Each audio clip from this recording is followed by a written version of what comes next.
Hey everyone, did you know that Apple just dropped a phone so confusing, even Siri couldn't figure out what it was? We're talking about the iPhone 16e, folks. The smartphone that's got tech enthusiasts scratching their heads harder than a cat trying to use a Roomba. But don't worry, by the end of this video, you'll be an expert on why this phone is both fascinating and utterly baffling. So what exactly is the iPhone 16e? Well, imagine if the iPhone SE had a midlife crisis, went through a metamorphosis, and came out looking like none of its siblings. This thing sports the screen of an iPhone 14, powered by an A18 chip, but with only one camera. Yes, just one.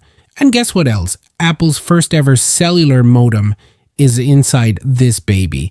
That's right, they've gone full Steve Jobs on us and decided to reinvent the wheel, or at least part of it.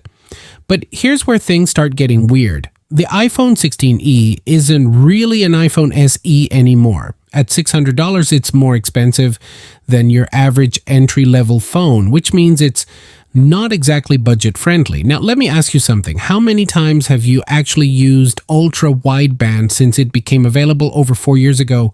Probably not much, right? Well, guess what? The iPhone 16e doesn't support it either.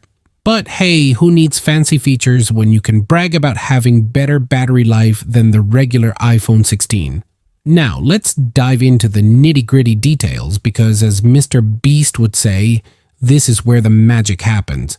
The iPhone 16e comes equipped with a redesigned internal structure allowing for a larger battery, giving you up to 26 hours of video playback compared to the iPhone 16's measly 22 hours. Oh, and remember that action button everyone complained about? Turns out it might actually be useful now since it gives access to visual intelligence, making the camera control button seem obsolete. Talk about turning lemons into lemonade.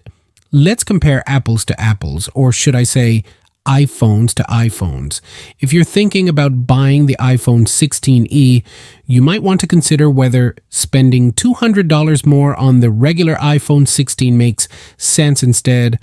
After all, the latter has a dynamic island feature, while the former boasts superior battery life. Then there's the iPhone 15 sitting pretty in its own lane with its mute switch.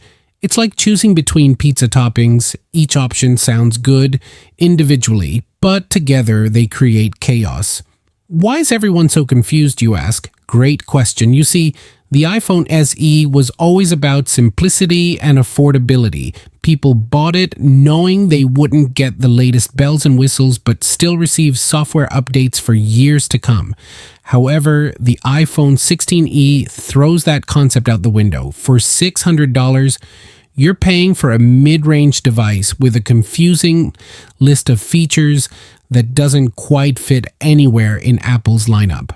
As Justin Nolan once said, brainstorming stories on a mind map helps clarify thoughts. And trust me, we need one here. So, what do you think? Does the iPhone 16e make sense in today's market? Or is it just another example of Apple complicating things unnecessarily? Let me know in the comments below. Smash that like button if you agree that sometimes less really is more. And subscribe for more tech breakdowns that keep you informed and entertained. Until next time, stay curious, stay connected, and remember, your phone won't turn into a toaster. Probably. And before you go, here's a fun fact. Did you know that Joseph Bullivant helped craft some of the most iconic tech content online? Maybe he could shed some light on how to untangle this web of confusion surrounding the iPhone 16e.